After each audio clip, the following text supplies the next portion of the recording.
আমি একটা কথা বুঝতে পারছি না, এত আনন্দের কি আছে? টাকাটা তো রাজবাবা নিজের টাকা না, কেউ ওকে দিয়েছে, তাতে একেবারে ধেই ধেই ধেই ধেই করে নাচার কি হয়েছে? তোমার মাথায় যদি কিছু থাকতো তাহলে তুমি বুঝতে পারতে। শোনো, আমি তোমাকে বোঝাচ্ছি, ঠান্ডা মাথায় শোনো। ধরে নাও তোমার ছেলে রাজ একটা টাকার চারা গাছ পেয়েছে। তো এরপর কি করতে হবে? সেই চারা গাছটাকে জল দিতে হবে, সার দিতে হবে, আলো আসবে, অনেক কিছু আসবে। তারপরে কি হবে? সেই চারা গাছটা আস্তে আস্তে বট বৃক্ষে পরিণত হবে, এত বড়। সেখানে ফুল আসবে, ফল আসবে। তারপর সেই সমস্ত ফুল আর ফলের মালিক কে হবে? তোমার রাজ।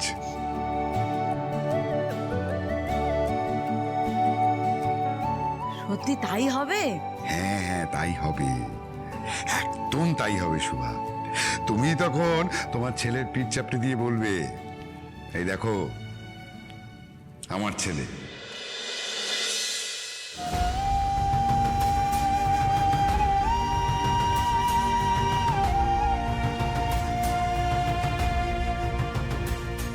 সে তো আমি এখনো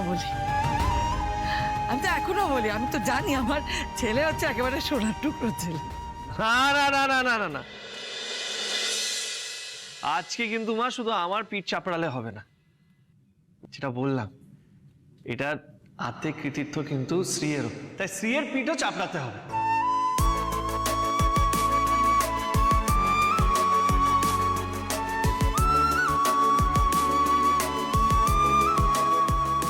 দেখ আমার মধ্যে দেখ কিরকম একটা বউকে টেনে আনবে।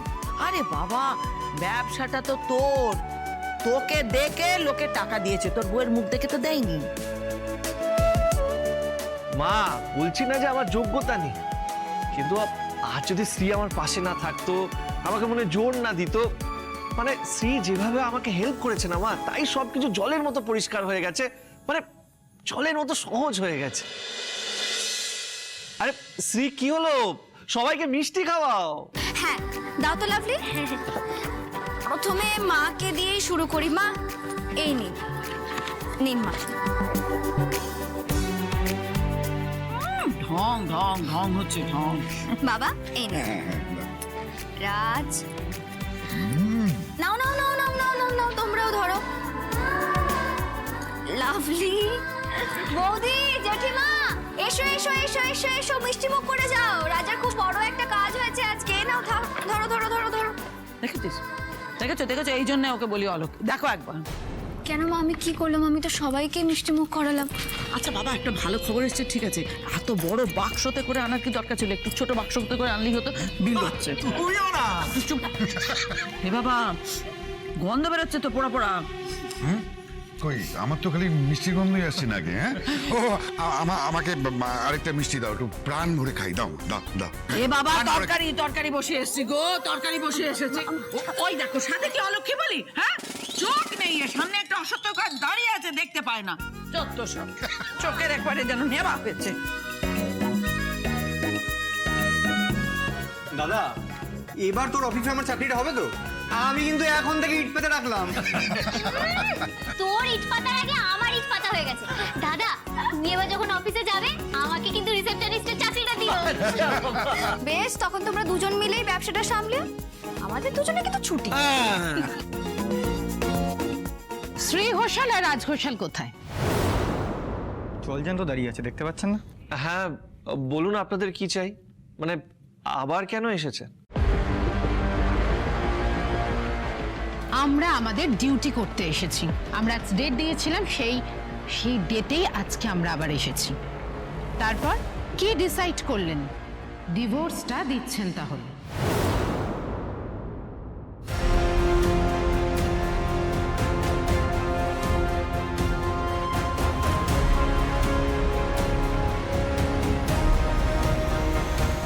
না মানে ডিভোর্সের আর কোনো প্রশ্নই নেই।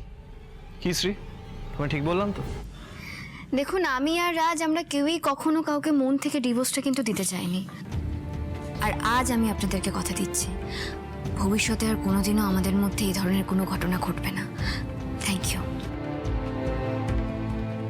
দেখুন আমরা এসব অনেক দেখেছি। প্রেম হবে, ভালোবাসা উতলে উঠবে, তারপর তারপর আবার মারামারি, লাঠালাঠি। তো সেই জন্য আমরা এরকম কোনো মুখের কথাতে মানছি না। আপনাদের লিখিত দিতে হবে। আপনারা আমাদের লিখিত দেবেন যে ভবিষ্যতে আপনারা এরকম আর করবেন না।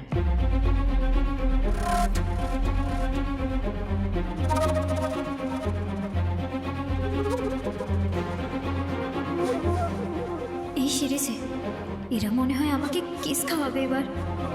নিন রাজবাবু, নিন, তাড়াতাড়ি লিখিত দিন। লিখিত দিন যে আপনারা ভবিষ্যতে এরকম আর করবেন না। নিন তাড়াতাড়ি, ধরুন আমরা দাঁড়িয়ে আছি, না হলে কিন্তু আবার অন্য ব্যবস্থা নেব।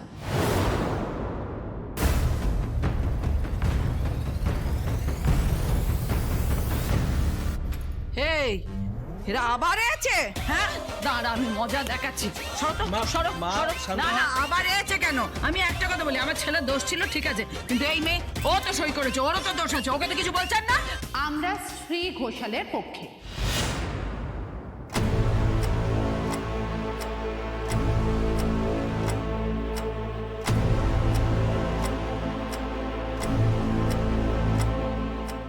ওকে মানে? হ্যাঁ, ও লাগিয়েছে না আপনাদের? সত্যি করে বলুন, কে আপনাদের এখানে পাঠিয়েছে বলুন? না না না, মানে আমাদের কেউ না। আরে আপনার নিজে থেকে। বলুন তো, আমি এবার সত্যি করে আপনার কাছে জানতে চাইছি কে পাঠিয়েছে আপনাদেরকে। দেখুন আপনারাও খুব ভালো করে জানেন আমি কিন্তু আপনাদেরকে ডাকিনি। হ্যাঁ, সত্যিটা বলুন এবার। মানে শ্রী যদি কমপ্লেন না করে থাকে তাহলে কে করেছে? দেখুন সত্যি বলো, না হলে কিন্তু এবার আমাদের পুলিশের কাছে যেতে হবে।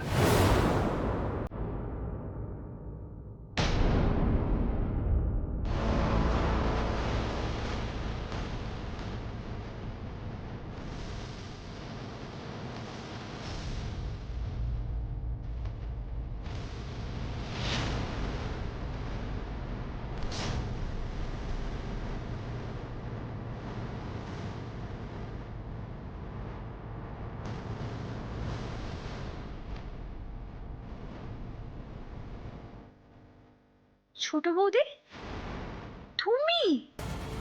তুই এই কাজ করেছিস? লাভলি, আমার প্রথম দিন থেকে সন্দেহ হয়েছিল যে তুমি কিছু না কিছু একটা গড়বড় তো করছোই। আর ঠিক তাই, আমার সন্দেহ সত্যি হলো। তুমি কেন করলে এটা লাভলি? আমি কি করব দিদি, তোমাকে আটকানোর আর কোনো উপায় ছিল না আমার কাছে। আর তোমরা তো কেউ নিজেদের কথাও শুনছিলে না। বিশ্বাস করো দিদি, আমার কাছে আর কোনো উপায় ছিল না, কোনো রাস্তা ছিল না। তবে আমি যা করেছি তোমাদের ভালোর জন্য করেছি, এই পরিবারের ভালোর জন্য করেছি দিদি। তোমার এই ঘটনাটার জন্য কি হলো বলো তো? আমরা পরিবারের প্রত্যেকে কত টেনশনে ছিলাম। দিনের পর দিন এই ঘটনাকে কেন্দ্র করে বাড়িতে অশান্তি সৃষ্টি হয়েছে। আমার আর রাজের মধ্যে ভুল বোঝাবুঝি তৈরি হয়েছে। আমরা একটু একটু করে দূরে সরে গেছি। একটা কথা বলো তো লাভলি, তুমি তো নিজের চোখেই দেখেছো প্রত্যেকে আমাকে ভুল বুঝেছিল। তো আজ যদি আমার আর রাজের মধ্যে সবটা মিটমাট না হতো, তাহলে পারতে তুমি কখনো নিজেকে ক্ষমা করতে? আমি জানি আমি ভুল করেছি দিদি, তাই জন্য আমি সবার কাছে ক্ষমা চাইছি। কিন্তু আমি যা করেছি ভালোর জন্য করেছি। আচ্ছা দিদি, আমি যদি এটা না করতাম তাহলে তোমাদেরকে আলাদা হওয়ার থেকে আটকাতে পারতাম বলো? ভালোর জন্য করেছি। কি ভালোর জন্য করেছিস? বর্ষ তুই বিভীষণ কোথাকারে, ঘরে পা রাখতে না রাখতে লাগানি ভাজানি শুরু করেছিস। আমার ইচ্ছা করছে না। এই ওর গায়ে একদম হাত তুলবেন না, তাহলে কিন্তু আবার অন্য কেস হবে। আচ্ছা আচ্ছা, ওম শান্তি শান্তি শান্তি। মা, মাথা ঠান্ডা করো। লাভলি যা করেছে আমাদের ভালোর জন্যই তো করেছে। বলছিলাম ওকে ক্ষমা করে দাও। মানে ওই এফর্টটা না দিলে আমার আর শ্রীর ভুল বোঝাবুঝিটা মিটতো না। হ্যাঁ মা, লাভলি তো কারোর ক্ষতি করতে চায়নি। যা হয়েছে তো ভালোই হয়েছে। ঠিক বলেছে, একদম ঠিক বলেছে। লাভলির জন্যই কিন্তু আমাদের ঘরের লক্ষ্মী বাড়িতে থেকে গেল। এর জন্য আমাদের সবাই লাভলিকে ধন্যবাদ বলা উচিত। একদম। বলছি, আপনারা প্লিজ এবার আসুন।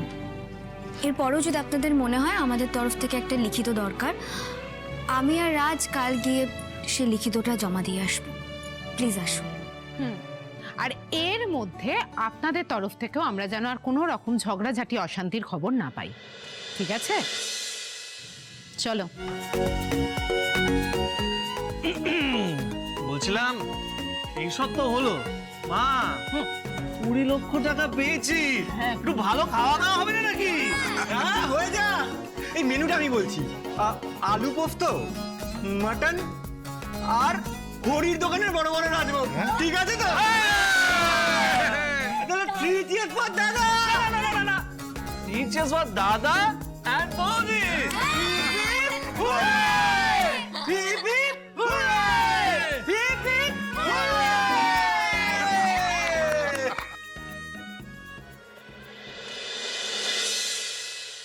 জানো দিদি, আমি আজ খুব খুশি। দাদা যখন ছুটতে ছুটতে ঘরে এসে খবরটা দিল না, আমি তো একেবারে পাগলের মতো হয়ে গেছিলাম। তোমার দাদাকে এতদিন পর হাসি মুখে দেখে আমারও ভীষণ ভালো লাগছে। জানি দিদি, দাদার এই খুশির পিছনে তোমার অনেকখানি হাত আছে। ধুর, আমি কিছুই করিনি, যা করেছে রাজ নিজেই করেছে। যাওয়ার সময় সেই কি টেনশন, কি হয় না হয় সবার যেরকম হয় আর কি। তবে জানো তো দিদি, আমার দাদুর উপর পুরো বিশ্বাস ছিল। আমি জানতাম দাদা না একেবারে কাঁপিয়ে দেবে, আর দেখলে ঘরে এসে একটা লাভলি খবর দিয়ে দিল। সত্যি দিদি, তোমরা খুব বড় একটা কাজ করছো। মানুষকে অ্যাম্বুলেন্সের পরিষেবা দেওয়া কতটা বড় বলো তো? সেটাই একবার ভেবে দেখো তো লাভলি, যে সমস্ত অসহায় আর্ত মানুষদের কাছে অ্যাম্বুলেন্স পৌঁছে যেতে পারে না, আমরা তাদের কাছে পৌঁছে যাব, তাদের পাশে দাঁড়াবো। হ্যাঁ দিদি, ঠিকই বলেছো। ঠিক সময় মতো অ্যাম্বুলেন্স পেলে আর ঠিক সময় মতো হাসপাতালে পৌঁছে গেলে কত মানুষের প্রাণে বেঁচে যায় বলো তো? আমার মাও প্রাণে বেঁচে যেত যদি সেই দিন অ্যাম্বুলেন্স থাকতো।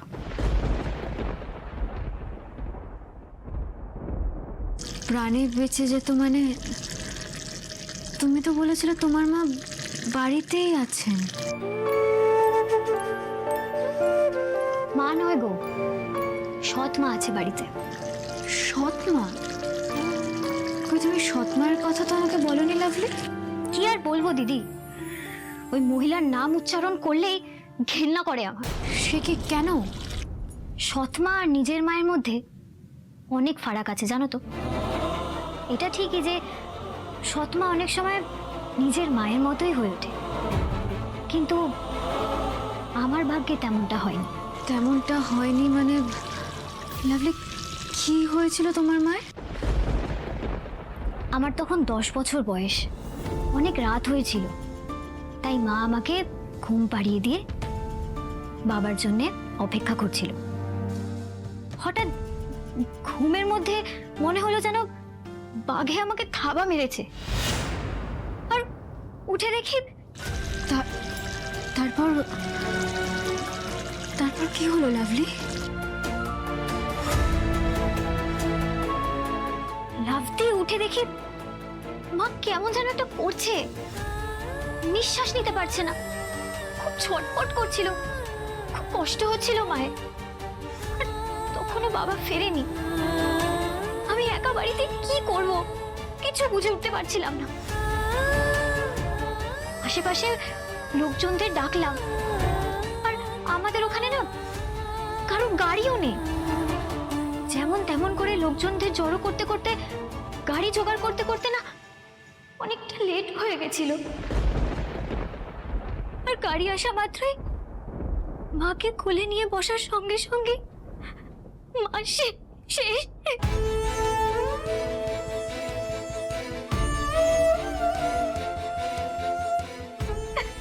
লাভলি, এই ছাড়ো ছাড়ো, এদিকে এসো, দাঁড়াও তো।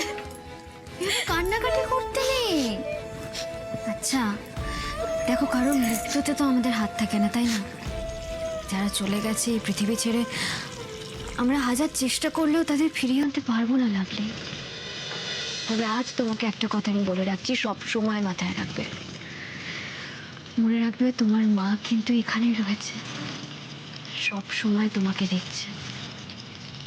এভাবে চোখের জল ফেললে বড্ড কষ্ট পাবেন কিন্তু, হ্যাঁ বুঝলে? একদম কান্নাকাটি করবে না। আচ্ছা লাভলি, তারপর কি হলো? মানে তোমার বাবা আবার কবে বিয়ে করলেন? বছর ঘুরতে না ঘুরতেই বাবা সৎমাকে নিয়ে হাজির হয়ে গেল। আর সেই সৎমা আসার পর থেকে আমার সাথে একেবারে কুকুরের মতো ব্যবহার করতে লাগলো। শুধু আমাকে বিয়ে দিয়ে তাড়িয়ে দেওয়ার জন্য উঠে পড়ে লেগেছিল ছোটবেলা থেকে। সত্যি লাভলি, এত কষ্ট তুমি তোমার বুকের মধ্যে চেপেও সারাক্ষণ কি সুন্দর হাসি মুখে থাকো তুমি। সেটাই তবু দিদি, ভেতরে যতই যন্ত্রণা থাকুক না কেন আমি সবসময় হাসি মুখে থাকি। জানো, আমাকে সবাই ছোটা ডন বলে, আমাকে সবাই পাড়ায় ভয়ও পায়, আমি সবাইকে চমকে রাখি গো দিদি। আর এরকম ভাবেই সবাইকে চমকাতে থাকবে। এই হাসিটা যেন সারাক্ষণ তাকে হাসি খুশি থাকবে, বুঝতে পেরেছ? গুড। আমি বলেছি না দিদি, পুরো দুনিয়াতে লাভলি এক পিসই আছে। আমার মতো তুমি কাউকে কোথাও পাবে না। 7 সমুদ্র 13 নদী পার 2 পিস লাভলি কোথাও নেই আর। ও বাবা, হাসাহাসি ঢলাঢলি, মনে তো ফুর্তির বান ডেকেছে দেখছি। ওই দেখো, যেই আমাকে দেখেছে অমনি একেবারে রান্না করার নাটক করছে। ফাঁকিবাজি, এই ফাঁকিবাজি দিয়ে রান্না যদি খারাপ হয় না, আমি কিন্তু মজা দেখিয়ে তবে ছাড়বো। নাটক নাটক।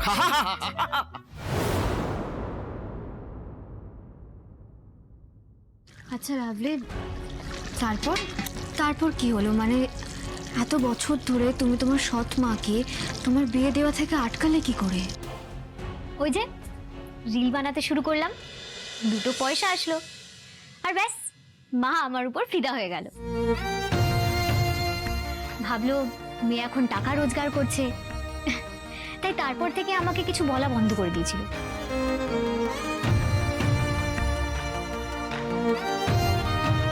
আচ্ছা দিদি, একটা কথা বলো তো, বাদল আমাকে সুখে রাখবে তো? বাদলের সুখের চাবিকাঠি তো তুমি লাভলি। তুমি বাদলকে সুখে রাখবে, দেখবে বাদলও তোমাকে সুখে রাখবে। শ্রী, রান্না হলো? একবার একটু এদিকে আসবে, দরকার ছিল। শ্রী, আরে কি করছোটা কি? তাড়াতাড়ি তাড়াতাড়ি এসো, আর ভাল লাগছে না। কোনো উত্তর দিচ্ছ না, কি ব্যাপার বলো তো? আরে শ্রী, তাড়াতাড়ি এসো। কি হলো কি? এত চেঁচাচ্ছিস কেন? সারা পাড়া তো জানতে পারবে। শ্রী শ্রী শ্রী শ্রী, কি হয়েছে কি? এত চিৎকার করছিস কেন? চোখে হারাচ্ছিস মনে হচ্ছে সবসময়। মা, এখন শ্রীকে চোখে না হারালে চলবে না, বুঝেছো? কেন, কি হয়েছে? মা, পরিস্থিতিটাই এমন, মানে আমাদের কাছে সময় নষ্ট করার সময় নেই। আমার সবসময় স্ত্রীকে দরকার। ওই ব্যবসায় বলো না, সময়ের দাম টাকার থেকে বেশি। আরে শ্রী, তুমি কি শুনতে পাচ্ছ না? কখন থেকে ডাকছি, এখনো ভেতরে আসছে, দাঁড়াও। আরে তারা, ও এইবার বুঝতে পারলাম। মা, তোমাকেও না মা বলি, আরে কেন, আমি আবার কি করলুম? মানে কিছু করনি, সেই জন্যই তো বলছি। মানে এই কটা দিন একটু রান্নাঘরের দায়িত্বটা তুমি নিতে পারলে না? কিছু কথা, আমি কেন দায়িত্ব নেব? হ্যাঁ, আমার ঘরে এই দুটো জোয়ান বউ রয়েছে, আমি কেন দায়িত্ব নেব? তার বাবা, তোকে খাইয়ে পড়ি আমি এতটা বড় করলুম, আজ তোর বউকে আমি রান্নাঘরে পাঠিয়েছি বলে তুই আমার কথা শোনাচ্ছিস? না মা, কথা শোনাচ্ছি না, বোঝানোর চেষ্টা করছি যে এই বিজনেসটা আমাদের জন্য কতটা ইম্পর্টেন্ট। মা, একটু বোঝো, একটা মানুষ বিশ্বাস করে আমাদের টাকা দিয়েছে, আমাদের উপরে কতটা দায়িত্ব একটু বোঝার চেষ্টা করো। এমন করে বলছিস যেন আমি সারা জীবনে কারোর কোনো দায়িত্ব নিইনি। আর বাদ দে, এসব কথা আমি বলতে চাই না। তুই আমাকে একটা কথা বল বাবা, এই যে ব্যবসাটা করছিস সেটা যখন বড় হবে, সব ঠিক হয়ে যাবে, আমার জন্য তুই তখন কি করবি বল বাবা? তোমার জন্যই তো সবকিছু করবো মা। একবার ব্যবসাটা সেট হয়ে গেলে মানে তুমি পায়ের উপরে পা দিয়ে বসে থাকবে, আর তোমার চারপাশে শুধু কাজের লোক থাকবে। তুমি অর্ডার করবে আর ওরা তোমার কাজ করবে। তুই বলবে আমার এটা চাই, আর রান্নার লোক তোমাকে এইভাবে দেবে। ব্যাস, তুমি শুধু এনজয় করবে। সত্যি বলেছিস বাবা? হ্যাঁ, তোর ব্যবসা দাঁড়িয়ে গেলে এত কিছু হবে, আমি পায়ের উপর পা দিয়ে বসে থাকবো, সব হবে বাবা? হ্যাঁ মা, নিশ্চয়ই হবে। হ্যাঁ মা, একসাথে লড়াই করলে সব স্বপ্ন পূরণ হবে আর আপনি দেখবেন আপনার ছেলে আপনার সব স্বপ্ন পূরণ করবে। আরে শুভা এই কথাটা শোনোনি, 10 মিলে 20 কাজ, হারিয়ে জিতি নাহি না। এসে একটা আলটপকা কথা বলেই দিল। কি সুন্দর একটা ভালো কথা বললো, আরে মাঝখান থেকে এসে একটা খারাপ ফোড়ন কাট। কিন্তু আমি কানে কি শুনলাম, ওরে বাদল তুলি আয় আয় এদিকে আয় আয় আয় আয়। কি হয়েছে? তোর মা আজকে মুখ ফুটে কি বললো রে? যা বলেছে সেটাই শুনেছো। কি সুন্দর বললো যে একসঙ্গে সবার কাজ করার কথা, আর তুমি হারার কথা বলছো। হারার কথা কোথায় বললাম আমি? এই তো বললে যে হারি জিতি নেই লাজ।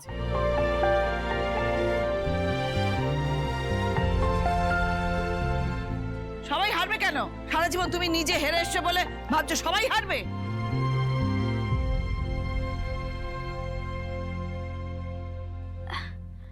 আমি তো নিজের কানকে বিশ্বাসই করতে পারছি না।